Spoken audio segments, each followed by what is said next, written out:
Hey, good evening. Good to see everybody again. I got to start by wishing Vivian and the ladies team good luck tonight in the second round. I was able to be at the first game, and it was exciting. My daughter was very pumped up about the win in the first round. I know she'll be keeping track of it tonight as well. Spring practice number 1 for us tomorrow. Always a really exciting time of year for us. Something as coaches we look forward to. We don't get very many opportunities to work with the players, and when we get 15 practices, which really ends up ultimately being 14 because of the spring game, it's something that we spend a lot of time preparing for, and we're certainly looking forward to being out there with the players tomorrow.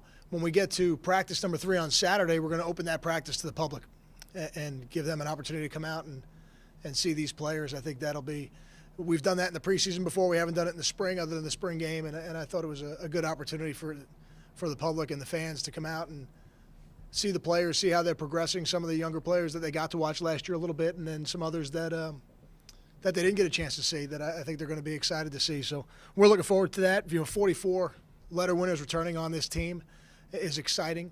We've got some young players, but I think the difference this year is we've got some young players who have some game experience, and hopefully the winter program has prepared us to take advantage of that now as we go into spring.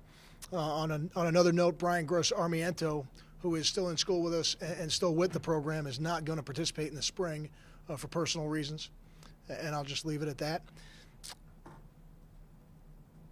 And I'm really excited to welcome back Phil Galliano. Phil Galliano, after spending 2 years in the NFL, somebody that has been here at Rutgers on 2 different occasions, has done a great job for us in the past, comes back to us as our assistant director of player development, and I think he's going to make our program better. I know he did in the past, and he was somebody that, when first becoming the head coach, I tried to keep here, but the lure of the NFL pulled him away from us. But now 2 years later, we're able to get him back, and we're excited and really, really happy to welcome Phil and Kelly and their children back to our program. Questions?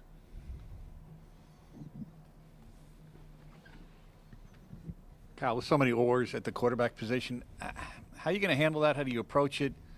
How will you determine who gets the majority of the snaps, and how are you going to dole that out? It's hard. It's hard. You have that many players vying for one job. Only so many receivers to throw the ball to on a given day. Only so many reps in practice to use to give them an opportunity. Our plan right now through the first 3 practices is to try to rep all of them. And then after those first 3 practices, we're going to have to start making some preliminary decisions. There won't be any final decisions, but we're going to rep them as much as we can, those first 3 practices without doing it at the expense of the other players on the field. And the first 2 practices will be in helmets, and that'll help a little bit. But that 3rd practice will be in full pads. And it's not an ideal situation, that's for sure. But we need to get all those guys as many reps as we can so that we can make some preliminary decisions, I think, after practice 3. And then continue that process as we go through spring. Just as a quick follow-up, can somebody win the job this spring? I would never say never. I don't know that. I don't know that I'll put a time frame on when somebody can ultimately win the job. I don't have any set time in my mind in terms of naming a quarterback this spring, so I don't feel it's something that we have to do as a program. But certainly, anytime you go out there and practice, there's an opportunity. Kyle, other side of the ball, what went into the thinking to switch Snyder and Longa, their linebackers? I think as we look at both of those players, we have a new coordinator, and now we have a new linebacker coach, and we've gone back through the cut-ups and back through the seasons, back through the games last season. I think it's really where we think both of those players can be most productive. And Steven certainly was really productive for us last year at the middle linebacker position, and now he'll get an opportunity to go into the position where Kasim Green played and hopefully be even more productive.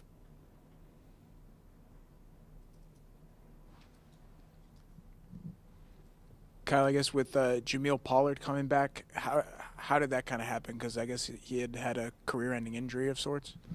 Jameel was not able to perform last year and was not able to be with us. And he came back to me and said, Coach, I would like to come back to the team. I think I can. And at that point, it really becomes a medical issue. And once the doctors clear him to come back, we're excited to welcome him back. When he first came to us last year, I thought he would really have a bright future for us.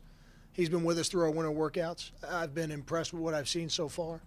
but now I want to see him do it on the field. And I think, ultimately we're looking for from all these players is consistency of performance at a high level. And, now starting tomorrow, he's going to get an opportunity to show us that in football. So he was already cleared to come back by the doctors, or you're still waiting on that? No, he's been cleared to come back. Yeah, once you put a player back into the workouts, you can't do that before the doctor's clear.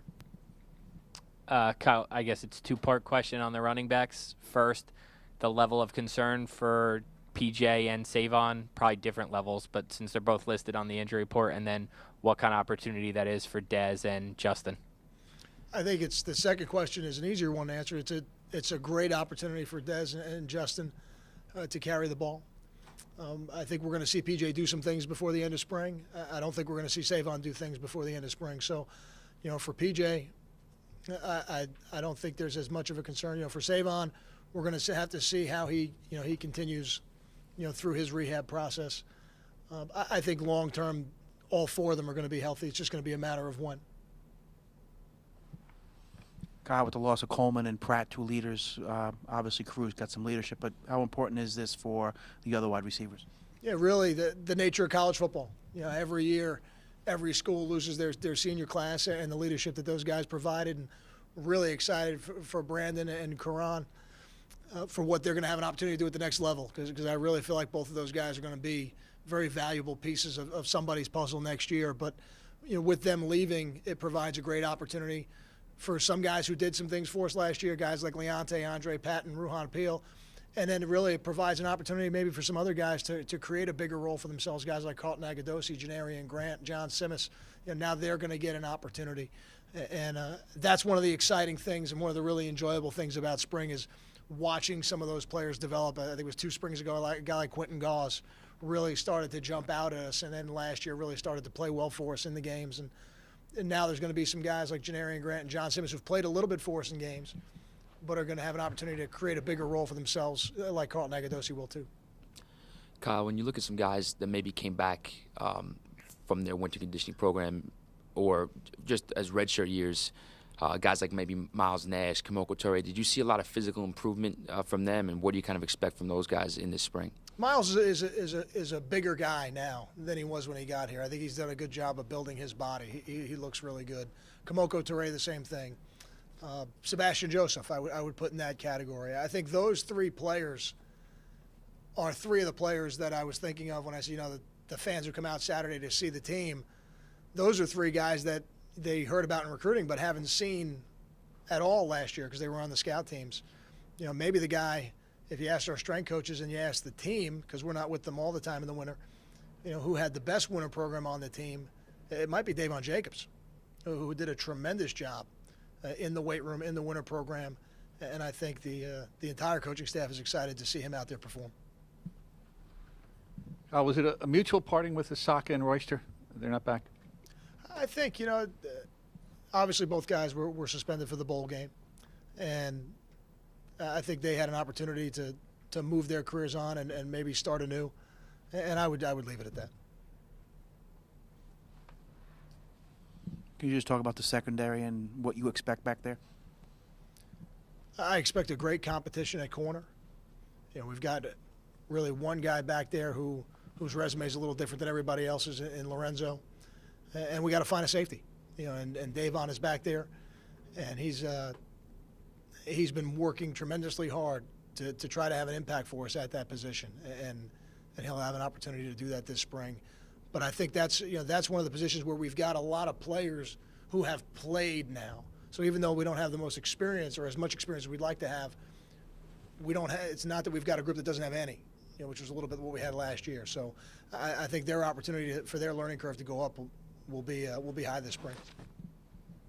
Kyle, it's been, I guess, probably like 6 weeks. How has Ian Thomas reassimilated to the roster, and how have the guys welcomed him back? I don't think there's been any issue with the players welcoming him back. I think he's fit in socially very well with the team, and now he's got an opportunity to fit in back on the field. And I think that, to me, is the final part of that. For somebody like Ian who's come back to us, somebody like Jamil who's come back to us now, the opportunity to go out there every day and practice and compete that's the only way for anybody on the team to build that trust with their teammates so that they can go out there and compete every day, every play. Kyle, how heavily will you weigh, I guess, Ralph's observations when evaluating, who ultimately will be your starting quarterback? Oh, I think very heavily. Coach RVision has been doing this for a long time and with a lot of success. And he's the offensive coordinator and the quarterback coach. So when we sit down to have those conversations, every depth chart decision and move ultimately is my decision. But I think when you're fortunate enough to be able to hire somebody with his experience, it's only natural that you certainly would weigh his opinions very heavily. To follow up, certainly it's part of the fabric of college football, but this is your, third spring, 6 coordinators in total, I believe. How is that adjustment from your perspective? You would love to be able to bring everybody back, every year, and we've had more movement at that position than I think anybody would want as a head coach. But every time it happens, it's an opportunity for you to go out there and bring somebody really talented into your program, and somebody that you have an expectation is going to make your program better. And I think the opportunity to go out there and hire Coach RVision and bring him to our program, it gives us an opportunity to really make a jump offensively. And although at times we look like we were ready to make that jump the last 2 years, we haven't done it consistently. And that, to me, is what I'll be looking for from the offense and from the staff, from the players, is consistency of performance. You mentioned Davon Jacobs having a good winter offseason. What kind of went into the move to move him back to safety? What do you think you'll see out of him there? I think he's a very talented player. He was, in his role at linebacker, it was really more sub-package type stuff. So he was still doing a lot of the things from a drill standpoint that would help him do it. But the most important thing is we need a safety. We need to find somebody back there who can compete and help us win. So, he's a guy that we feel is one of the more talented players in our program and somebody who's been trending the right way in the offseason. And I think we got to put him in a position to give him an opportunity to go out there and win that job. Kyle, you played 7 linemen last year. I know who the 5 are. I guess we're going to find out who the other 2 guys are. Can you talk about the younger offensive linemen? I think this is a big spring for those guys. Guys like Derek Nelson, who I just saw downstairs on my way in, a guy like J.J. Denman. This is a great opportunity for them to get into that top 8 of offensive linemen that really do all the practicing during the season. You don't really practice 10 guys. And, Derek Nelson's got a chance to solidify himself as the backup center right now. And that's a really, really important spot, really important. You hope if you have a guy like we were fortunate to have Dallas last year, whereas when Bateem got hurt, we could put somebody in there and not have to shuffle the rest of the deck. It gives you an opportunity to really play at whatever the level of play you can play at is. What expectations do you put on the newcomers, the 6 new freshmen and Philip Nelson? I don't know that I put any expectations on them. I want to, my expectations for them will be about effort, and learning how to play the game at a college speed. It's a tough learning curve. I remember seeing those guys at the end of, right before spring break, and you say, here you have these freshmen who a couple weeks ago were in high school and now they're in college, and it's not the same as coming in the summer. It's not the same as being with your entire recruiting class. It's almost you're not a part of the previous class because those freshmen have already bonded through a season and a summer. The rest of your class isn't here yet, and it's one of the more taxing periods of the year. Those winter workouts, those are designed to build the toughness both mentally and physically of your football team, and to be dropped into those right out of high school is not an easy thing. I'm excited at the way all of them performed through it, but now it'll be again a little bit of heavy lifting for them mentally as now they got to entrench themselves in the systems. Kyle, you've essentially had Gary as your starter for your first 2 years. What does he need to show you in spring now? You've seen him start 23 games or 20-plus games to win back the job, A. And then has his approach – we haven't had a chance to talk to him since he lost his job. Has his attitude, approach, behavior been what you wanted heading into the spring? Because he was a captain last year, and I asked from that standpoint. I'm excited about his attitude. I think he's had an excellent winter. I thought he had an excellent winter last year, so that's a good thing. If you could put those back-to-back, it gives you a chance to get better. I think for Gary and for all those quarterbacks, the guy ultimately that becomes our starting quarterback has to protect the football. You know, it's hard to win games when you turn the ball over the way we did last year, and it's something that we've put a premium on in terms of how we've spoken to the team, you know, to this point. But now we got to put it to practice. You know, on the practice field every day, being a really good decision maker. That's going to be critical. And ultimately, the guy who wins that job is going to have to be a great decision maker. I think we've got more than enough players at that quarterback position who can make the throws. I know we can make the throws, but we just got to make sure that we're protecting the football while we do it. Do you have to concern yourself with not having them play scared, in the sense that if they're worried about turnovers and you know, ball security, that may take away some of their aggressiveness? How are you approaching that? I don't think that'll be an issue. You know, I've spent a lot of time with Gary over the last couple of years and observed him at practice. I don't see that as being an issue for him or the other players as they go out there. I think what you want to see in aggressiveness is aggressiveness within the system. If the aggressive shots down the field are coming at the times when the system dictates they come, I don't think anybody's going to have an issue with that. And I don't expect anybody to go out there over the course of 15 practices and not throw an interception. I don't think that's reality. But it's the decision-making process. Where did the ball go? Why did it go there? Did it go there on time? You know, those are the things really that I think we're going to evaluate more than anything. Kyle, you return your entire starting offensive line. How much, not pressure, but responsibility is there to not only improve the numbers across the board, but to improve them noticeably? I think they have high expectations for themselves. We certainly have high expectations for them. And when you have an opportunity to bring back 5 starters, you know, 3 of which are seniors, it's a tremendous opportunity. You know, the teams that perform the best are the teams whose seniors perform the best. And if we can get a high level of play out of the seniors in that group, it'll be a good starting point for us on offense. How about the DM position and just trying to establish, you know, some pass rush? I mean, I know you're not really hitting, but just to get guys that you can get a good look at. I think, you know, guys like Kamoko Toure, Quanzel Lambert now will take a bigger role for us this spring. It's going to be a really good opportunity for them to show us what they can do. You know, there's a lot of ways to get to the quarterback. You know, sometimes if you have an elite level pass rusher, you know, he can get to the quarterback on his own. But I think schematically over the years, you know, there's different ways to do it from a schematic standpoint as well. Any other questions? Will we still see a lot of any other read options that we were doing over last year? I think what you'll see is the quarterback running in the offense. Yeah, I think you'll see some of that this spring. And you feel strongly that all those guys are capable of doing that. They obviously have different strengths, but does it suit one or two more?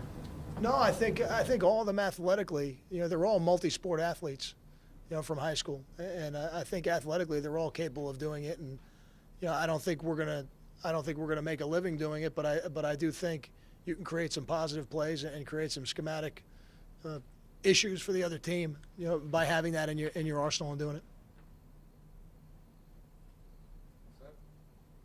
Thanks, guys.